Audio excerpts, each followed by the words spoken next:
الحلقة 20: الجمال في القلب. هذه جزيرة السعادة، أجمل ما أبدع فنان، شط من حب وحنان. فرس البحر يرقص فرحا، ومخلوقات من كل الأشكال وكل الألوان.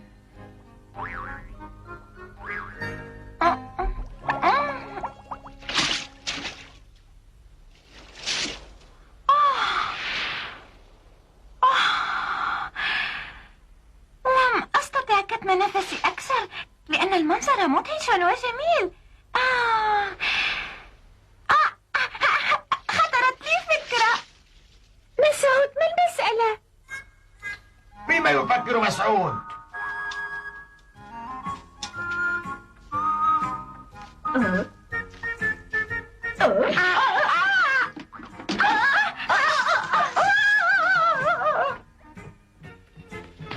مسعود، وهل تخرج للبحر على ذلك البرميل؟ سألبسه وأغوص في الماء. ماذا؟ تلبس البرميل؟ نعم، سأستعمله كجهاز للغطس لأتمكن من تأمل البحر وجماله وما وضعه الله فيه من مخلوقات. فهمت يا مسعود. هلا، أريد وضع ثقل عليه. هل تنقر لي ثقبا لأضع فيه خيطا؟ حسن. صعب، لا أستطيع. خسارة، فأنا بحاجة إلى طاقة أخرى أيضا أستعملها كالشباك. ومن أين لنا بالشباك؟ سأتصرف، سأستعمل شباك اليخت. وأفضل حل هو سؤال الأستاذ تيمور. أليس كذلك؟ اسأله. لكن هل منذ أن تخلى عن نقل التل أصبح لديه الوقت الكافي؟ إذن سأسأله.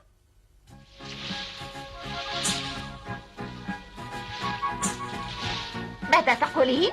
نحن قبيحات؟ كيف تقولين هذا؟ ومن أنت سوى المغرورة بجمالها؟ جميلة ومغرورة، وكل هذا لأن الجميع يمدحون جمالك. نعم قبيحات، أما أنت فلست سوى صورة جميلة. نعم أنا جميلة. أوه، يا لك من مغرورة. على كل نشكرك لصراحتك، نحن قبيحات. أنا جميلة، لا تنسى مرحبا ذلك. مسعود. مرحبا، ما المسألة؟ لا شيء، لا شيء. اتركنا لوحدنا لو سمحت.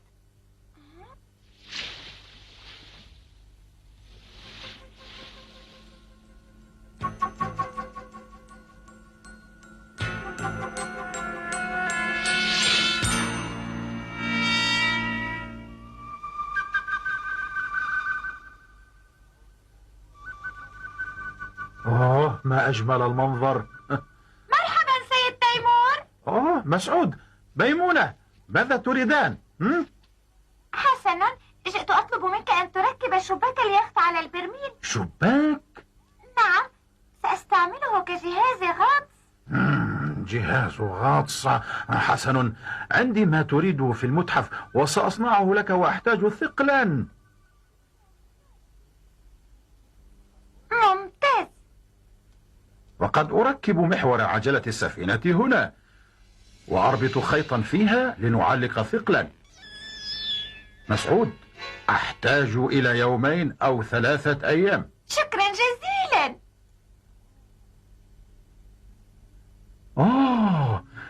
ميمونة، ما أجملك يا ميمونة. حقا، وعيناك رائعتان زرقاوان.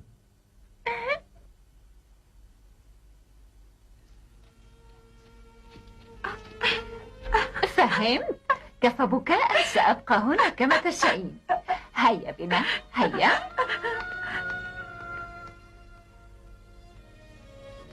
مرحبا.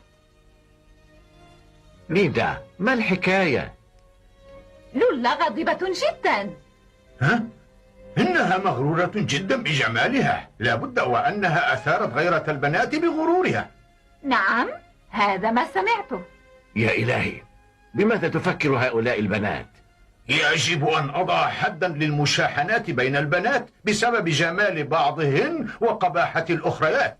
مسعود، مسعود، رب صدفة خير من 1000 ميعاد. اطلب يونس على الفور.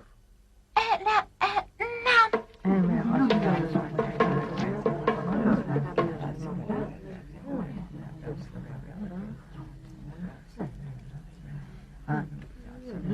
كما تعلم مكان عملي يسمى محكمة، ومكان عمل الأستاذ إبراهيم يدعى جامعة، ومن الآن ولفترة سأعقد المحكمة في هذا المكان الهادئ للحد من المشاحنات بين الجميلات والقبيحات. استدعي شهود. شهود؟ مسعود، ميمونة، تقدما. والآن سأسألكما، أمتأكدان أنكما سمعتما البنات الثلاث يطلبن من لولا أن تتركهن لأنها جميلة؟ لم نسمع كلام البنات، لكن شاهدناهن يتكلمن مع بعضهن. هذا كل ما أستطيع قوله يا سيدي. هل هذا صحيح يا مسعود؟ نعم بالضبط سعادة القاضي. نعم يا زينة. كما قلت يا حضرة القاضي، طلبنا من لولا أن تتركنا لوحدنا لأننا كنا غاضبات بعد أن قالت إننا قبيحات. قالت إن كنا قبيحات؟ نعم، وقالت أيضا إننا بلغنا سن الزواج والكل يفضل لولا، ويوافقونها الرأي بأننا قبيحات يا حضرة القاضي، ولهذا طلبنا منها أن تتركنا لوحدنا يا حضرة القاضي.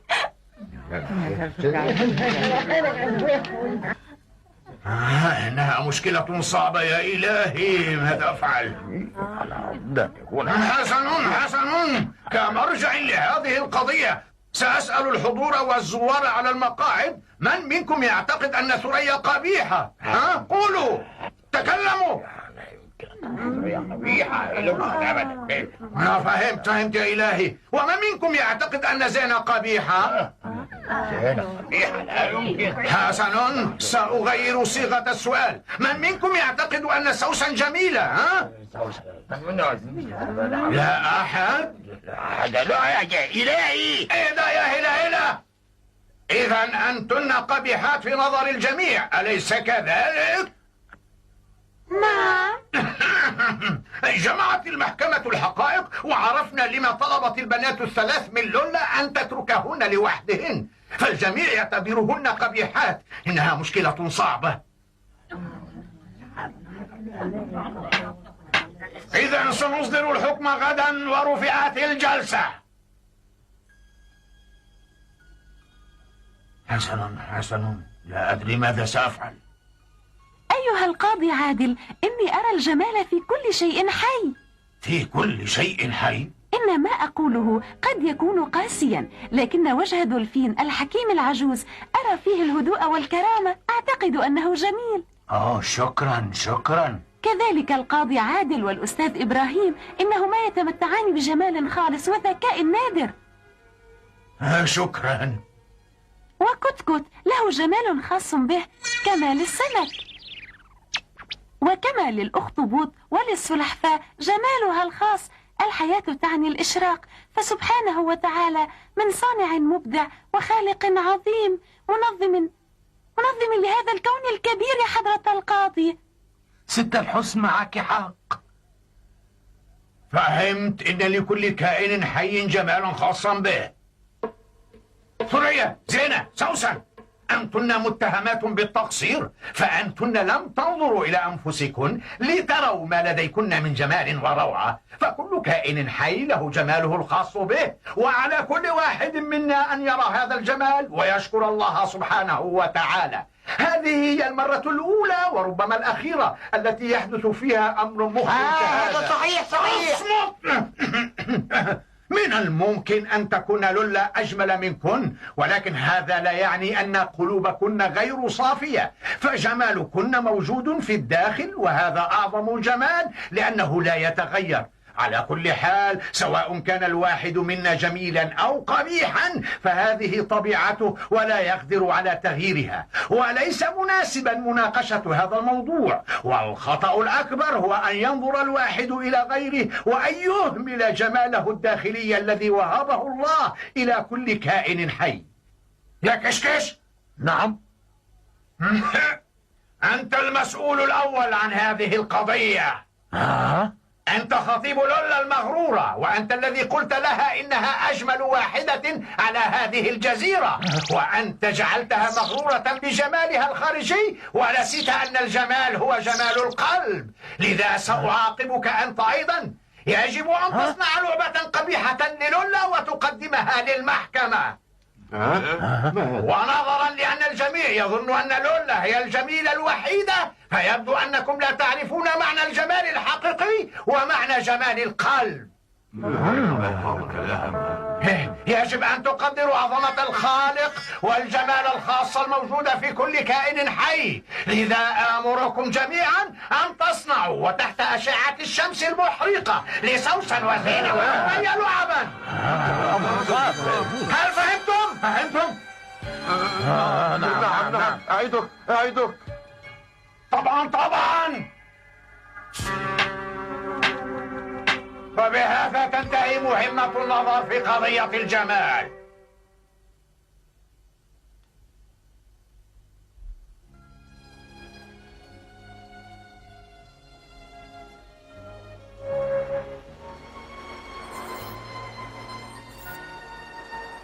يجب أن نصنع لسوسن وثريا وزينة لعبا.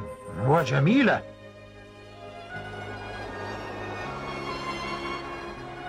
سنحاول. أما لولا لعبتها يجب أن تكون قبيحة. هذه هي الأوامر. يا حكيم، ماذا؟ يا حكيم، اختفت البنات الثلاث. ماذا؟ اختفين؟ وضح. نعم، قبل فترة جاء قريبهن للبوابة وقالوا إن البنات لم يرجعن منذ أمس، ويشكون أنهن خرجن للبحر، وجاءوا يسألوننا. تأكدت من الحراس، لكن ليس من دليل على خروجهن. هذا يعني أنهن ما زلن في الجزيرة. نعم، وفتشنا كافة الجزيرة لا داعي للقلق. صحيح، طلبت من هيلا البحث عنهن أثناء طيرانه.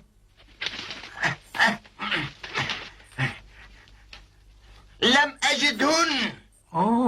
أظنهن سالمات، لكن سمعت النبأ من هيلا.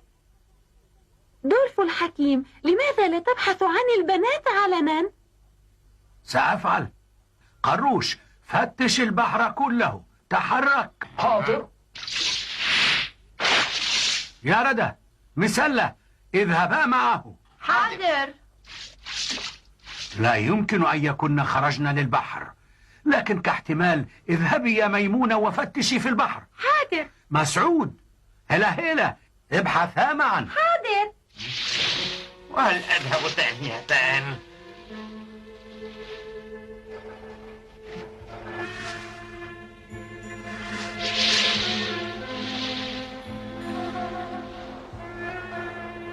هل رأيتم البنات؟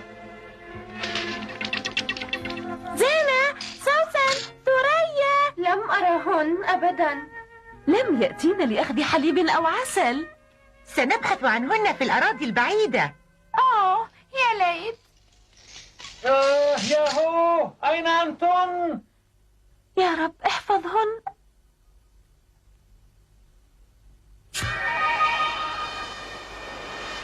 زينة، سوسن، ثريا، أين أنتم؟ أرجو أن نجدهن. ياهو، أين أنتم؟ ولا في أي مكان. غريب هذا الأمر. لم أجدهن.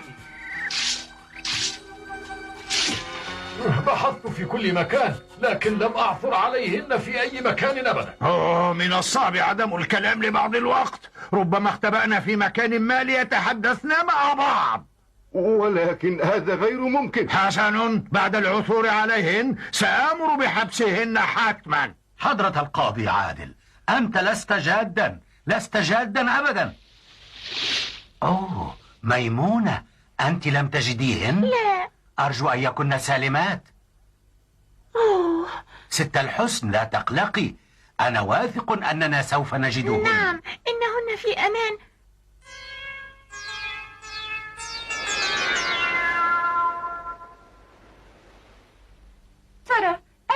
يا ميمونة.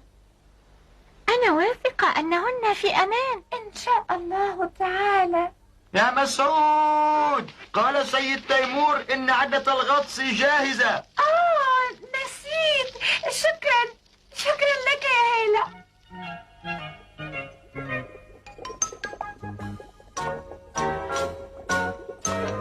الآن أقدر أن أشاهد ما في قاع البحر بحرية.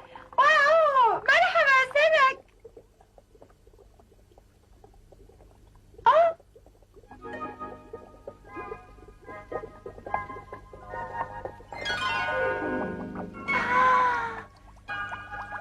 إذن أنتن هنا؟ يسرني كثيرا سماع ذلك. صحيح، لقد خفنا عليهن. أجل، آسف على الإزعاج، لكن لماذا فعلنا كل هذا؟ ترى هل عدن معك يا مسعود؟ لا. ماذا؟ لم أيها يفعل؟ الحكيم، اسمع، أظن أن البنات يخفين شيئا. دعوهن يبقين هناك حسب رغبتهن.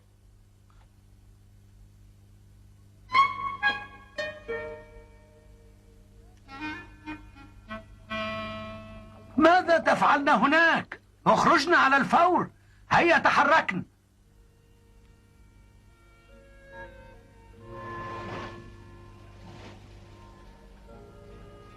أيها الحكيم، أين البنات؟ إنهن لا يردن الانتقال. وماذا تعتقدن أن كنا فاعلات؟ اخرجن هيا. حسنا، من الأفضل أن ننتظر حتى يخرجن بإرادتهن. صحيح. إنهن عنيدات، أليس كذلك؟ نعم، لكنهن تألمن كثيرا وهذا بسببنا.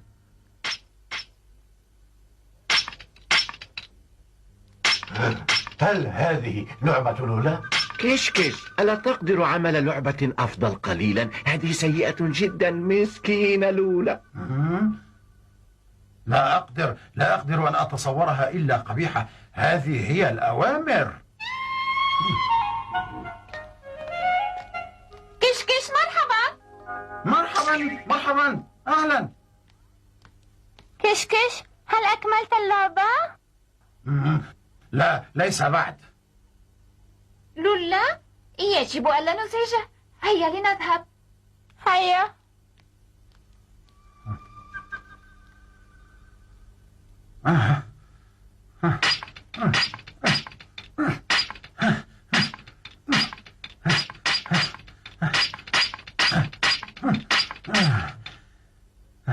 لا يهم إن كانت قبيحة أم جميلة، فالجمال هو في القلب.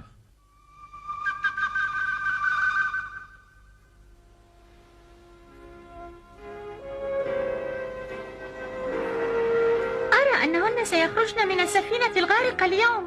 لماذا؟ لأن اليوم هو 10 منذ يوم الحكم. صحيح. هيا بنا. هيا. تماما كما قالت ميمونة. هل أنتن بخير؟ جلسة مفيدة. هذا مكان لا يأتيه أحد حتى السمك، وهو المكان الوحيد الذي فكرنا فيه. والآن كل واحدة منا أصبحت تعرف الجمال الخاص بها، الجمال الحقيقي. كما توقعنا. نحن آسفات.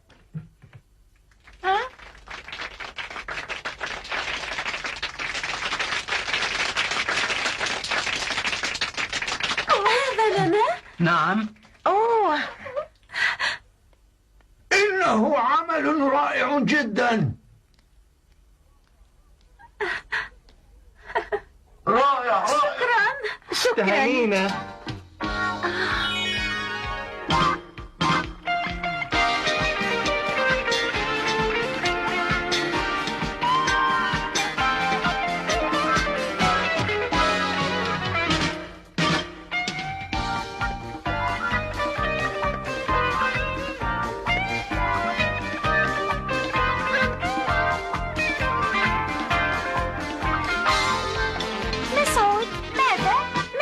من تظن أنها الأجمل؟ هذا سؤال صعب. أنت أجمل واحدة يا ميمونة. هذا خطأ. ماذا تفعل؟ مسعود، أسرع، أرني ما تحت السطح. حسن تعال معي. يهتف للحرية، يحارب كل الأشرار. لم أعرف أن البحر بهذا الجمال. هلا أنت الطائر الوحيد الذي شاهد أعماق البحر. صحيح. تأملوا في روية كيف تبدو السعادة على لولا وزينة وسوسن وثريا. جمالهن إبداع وفن، وكما قالت ست الحسن: في كل كائن حي جمال وحسن كما خلقه رب هذا الكون.